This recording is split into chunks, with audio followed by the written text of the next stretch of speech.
ખૂબ ખૂબ ધન્યવાદ પીર બાપાને ખૂબ આપે, ભગવાન રામચંદ્રને ખૂબ આપે।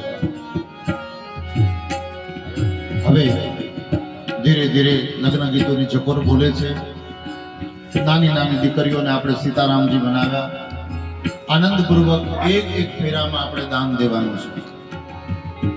એક પણ ફેરો ખાલી જવો જોઈએ નહીં બાપ, એક પણ ફેરો ખાલી ન જાય એનું ખાસ ધ્યાન રાખજો। અને પ્રેમ ભાવપૂર્વક આપણે દાન કરી અને આપણું ભાગ્ય। અને આજના દિવસે એટલો સરસવાનો યોગ છે કે આજના દિવસે 5 ગ્રહો એક જગ્યાએ ભેગો થાય। આવો સરસવાનો ગ્રહ યોગ છે, એમાંય ભગવાન રામના લગ્ન છે। તો હે શ્રોતાજનો, આપણે પ્રેમ ને ભાવપૂર્વક દાન દેવાનું છે, બરાબર? કેડે કટારી